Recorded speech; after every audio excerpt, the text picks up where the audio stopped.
prove that this active circuit realized and designed using 6 op-amps effectively is an analog computer that in real time computes a third-order differential equation that relates output voltage Vout, as shown here, to 10 times the delta of the two input voltages V1 and V2. So basically 10 times V1 minus V2, the difference of the input voltages, is related in this differential equation of third order. Okay, so to compute this, we need to break the circuit down quickly into two segments. One segment is this initial segment that is effectively just a difference amplifier, and it's a well-known circuit. So that's one thing we need to consider, and then after dealing with that, we can quickly then deal with the second portion of the circuit, which is this portion. That is the one that is implementing the differential equation. Okay, so for the first portion, as you can see, I can quickly just say that assuming all the op-amps in this circuit are in linear region of operation, properly biased in terms of applying supply voltages, virtual short is valid, V1 is appearing on positive terminal, it should appear on negative as well. So at this node, I have V1. The same thing about V2. V2 is at positive input terminal of this op-amp. It should also, because of virtual short, it should also be at negative input terminal of the op-amps. All the op-amps in this circuit, 6 op-amps, they are, as you can see, they are properly in negative feedback. So as long as the circuit for all the op-amps is in such a way that they are operating in linear region, we can assume that virtual short is valid for each of the op-amps. Okay, so in the initial portion, you can see that on two sides of this resistor R, I have V1 and V2. So I can find the current that is flowing through this resistor R. Let's say that current, so this current that I just mentioned, so let me just remove this. Okay, so this current that I just mentioned, let's name this current as current I. So that current I is simply V1 minus V2 divided by R. As you can see, because there is no way the current can go through the input terminal of op-amp, this current I should come from here, so from this point, which I refer to it as node X, and the voltage there is Vx, and it should continue and then move this way. There is no other way for it to get to node Y, that I refer to it as Vy. Okay, so what I can compute then is Vx, or let's say Vy, doesn't matter. So Vx, let's say Vx is effectively V1 and then plus 2R times I. But I is, as we found here, is V1 minus V2 times R. So what I found is Vx is effectively R cancelled out with R, and I get 3V1 minus 2V2. Okay, so that's for Vx. What about Vy? What about Vy? So for Vy, the same idea. Vy, as you can see, we have to start from node V2 here, and then we have a voltage drop on a resistor 2R times I, the current I that is going through it. But the current I, as again we found earlier, is V1 minus V2 over R. So R cancel out with R, and as a result what we get is 3V2 minus 2V1. So that is Vy. Great. So we found Vx and Vy. What's the benefit? Well, let me change the color so that there is a good contrast for you to see. Now that I found Vy, I can find this voltage because there is simple voltage division between resistor R and 2R. So let's name this voltage as, let's say, voltage V plus, or let's give it another name, VB. and let's name this voltage as VA. Okay, so what I have is obviously VB is equal to 2R, that's a simple voltage division, R plus 2R times VY, which means VB is simply 2 over 3 times VY. Great. Now for this third op-amp here, again we are assuming it's in linear region, so positive input terminal and negative input terminal should have the same value. So VA should be equal to VB by the property of virtual shorts. Therefore, VA is 2/3 VY. So the nice thing is now I can compute this current. Let's name it current I2. I can compute it.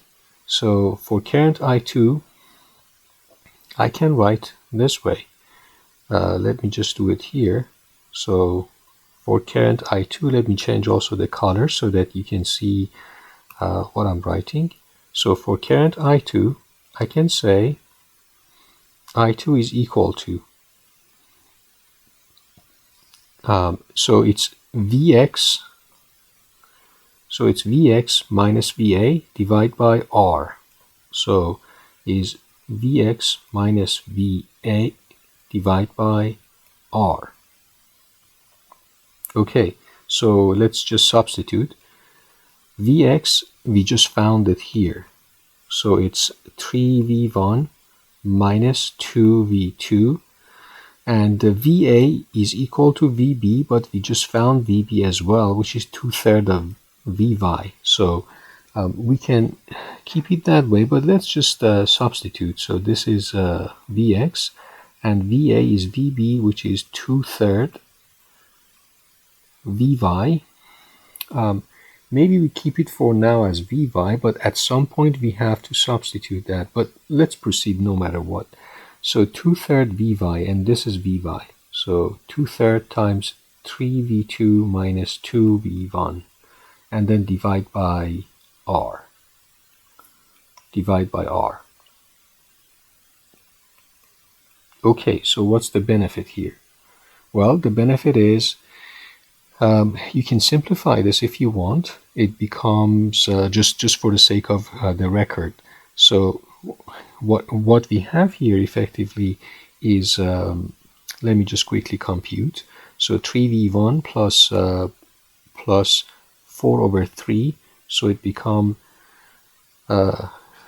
13 over 3, and V1, and then we have minus 4V2 divided by R. Great. So this is I2. Now, the nice thing is this current I2, going back to red color, this current I2 has to go this way. There is no other way for it on top. So I2 continues passing through VA, cannot go through the input terminal of op-amp, continues to 2R. So as a result, what's going to be the case? The situation is going to be that voltage at, say, let me remove this, voltage at this node, let me change the color back to red, voltage at this node, which is the same as here, let's name it as VC. Okay, so VC is simply VA minus I2 times 2R. So I'm gonna just maybe write it here. Okay, so VC is on top, as you can see, is VA minus 2R times I2.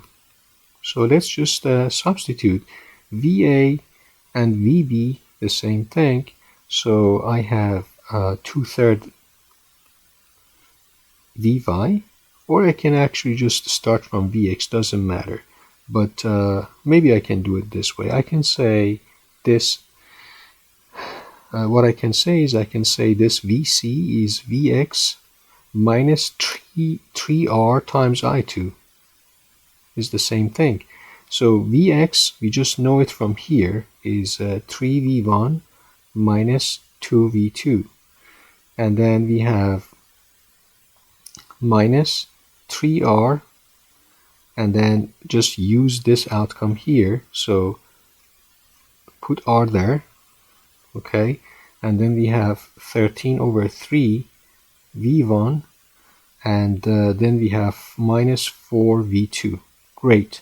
So R cancel out with R, and as a result, what we get is 3 V1 minus 2 V2, and then we get minus 13 V1 plus 12 V2, which if you compute, it simply become, as we can see in summary, it become 10 times V2 minus V1. So that is exactly what we expected from this circuit, because it is effectively acting as a difference amplifier for the voltages that are applied at input and then coming at the output. So we have 10 times V2 minus V1 showing at the output, and that's what we get for VC here. Okay, so that's a valuable outcome. Let's keep it here. So I'm going to write the important outcome here for the record. So we learned VC. In conclusion, let me put it this way. In conclusion,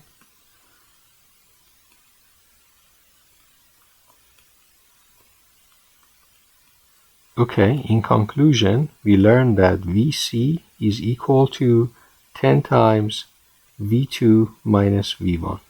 That's what we learned from what we got here. So the whole thing result in this outcome. Now let's focus on the second part of this circuit, meaning that the rest of it. By that I mean, let me use again a different color so that you can see what I'm talking about. I am talking about this portion,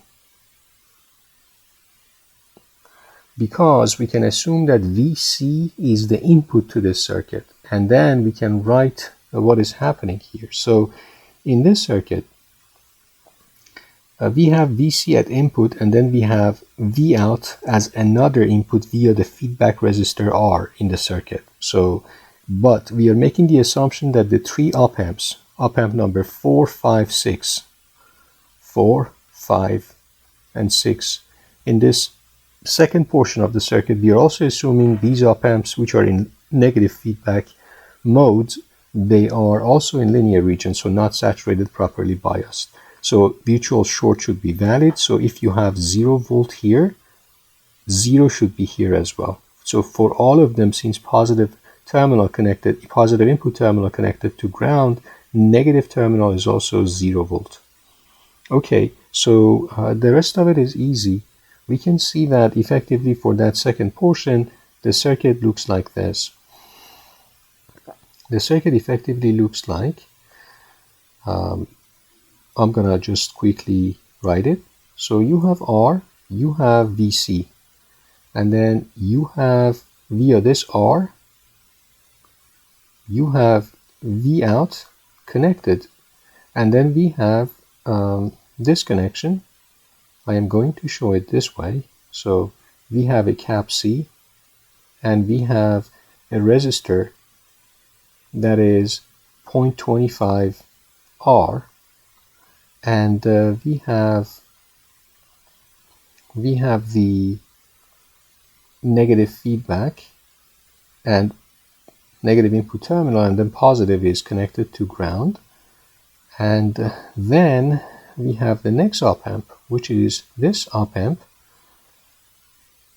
minus plus, and again it's grounded, and we have a cap C, and finally we have R over 4, and then we have another op amp which is negative plus, again positive terminal grounded, and then we have a cap C, and finally a resistor R, and finally we have V out. So effectively we have a cascade of a three-stage cascade. And as you can see, because the way these are set up, we have three inverting stages. Just they have capacitors. So let's use, just to be quick and fast, let's just use the S-domain analysis of this, even though we can do just similar to another example, we can do just the derivation, but let's do S-domain analysis. In this case, for any inverting stage, like for example, let's say for example this stage. For any inverting stage, we can say input output. So let's name the nodes so that we can quickly analyze.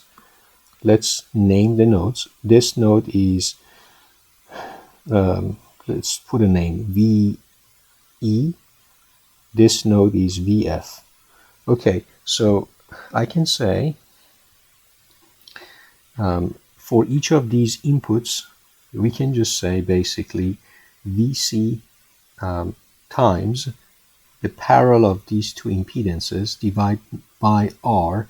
Also the parallel of these two impedances divided by R. So effectively VC plus VO, because both of them are connected via same resistor amount, which is R, times, and then we have negative. So we have 0.25 R parallel with 1 over CS, that's the impedance of cap, divided by resistor R, that is connecting each of these voltages to the 0 volt node. So that's the inverting amplifier gain. Just as I said, in numerator you have whatever total impedance, like this set that you have in the feedback path, divided by whatever resistor you have connecting the input terminal to the target voltage. So this is stage 1. We got to VE. From VE to VF, we have another stage which exactly looks like another inverting amplifier. So it's negative 1 over CS, that's the only impedance we have in the feedback path, and then divide by R. Okay, finally, for the last stage, again, we have sort of a parallel of two impedance resistor and capacitor in the feedback path, so it's going to be negative R parallel with 1 over CS, divide by whatever you have that is connecting the input voltage to the negative terminal, so it's R over 4. Great, and finally we get to V out. Okay, great. So we are done almost, because we have the equation that connects input to output. Now VC, from what we learned, VC is just 10 times V2 minus V1. So I'm going to just write it that way, 10 times V2 minus V1. Keep the V out and simplify the rest of it. Let's make the assumption as well, to just make life easy, that, or let's keep it as it is right now, but I'm going to make a quick assumption. So we have minus, minus, minus, so 3, so it becomes negative. I'm going to push it to the other side. So it becomes 0.25 for the first one, for the first parentheses. If you simplify everything, it becomes 0.25, and then it becomes so it becomes 0.25. I'm trying to quickly compute RCS plus 1. Okay, so that's the first parentheses. For the second one, it's obviously 1 over RCS, and for the third one, it's gonna be 4 times, and then it become RCS plus 1, and then negative V out, because we have 3 negation, and then I just push it to the other side. Okay, so what are we getting now? If this 4, let me change the color so that it's obvious what I'm trying to do. This 4 and this 0.25 just cancel out, become 1. And then I'm going to push the whole denominator to the other side. So what I'm going to get as a result is, when I reshuffle things around, I'm going to get this. I'm going to get this outcome, 0.25 RCS plus 1 times RCS times 1 plus RCS, and then we're going to get I'm just trying to make sure, okay, and then we're going to get plus 1 the whole thing times V out, and minus 10 times V2 minus V1. Almost there. So now I'm going to make one further simplification. In that sense, I'm going to make the assumption that RC properly set so that RC value is 4. For example, to achieve this, you can simply just set R equal to, as an example, R equal to 10 kilo ohm, and then you can say that C is equal to, say, as an example, 10 microfarad, or let's say, let me see, 10 kilo ohm, and then we need, let's say you have R equal to 100 kilo ohm, and then you have C equal to, say, 10 microfarad, or, sorry, let me just make sure I'm not missing something, C equal to 40 microfarad. Now we get the result. Exactly, because it becomes 4,000 and then we get the outcome. So let's say RC equal to 4. What is the benefit of that? If we can get, if we set the value of R and C such that RC is 4, then this is what we're going to get. So 0.25 RCS become S plus 1. RCS become 4S. And then 1 plus RCS become 1 plus 4S. And then plus 1 times V out equal to negative 10 times V2 minus V1 become 10 V1 minus V2. Let me change the color as we are getting to the last step. And as we get to the last step, when we multiply everything together, you can see that I'm going to get 16S cube, and then I am going to get, if I just multiply, I'm going to get 20S squared, and finally I am going to get 16, let me just make sure I'm not making a mistake. I'm going to get okay, finally I'm going to get, so the outcome is 4S squared plus 5S plus 1 times 4S, so it's going to be 4S, and then we're going to get plus 1 V out equal to 10 V1 minus V2. Okay, so this is what we get, and just a correction here is needed, that I wrote initially 16, but it should be here 4, so that was my bad. Okay, so here is what we get in this equation as the third order differential equation governing this circuit. I hope that this is helpful.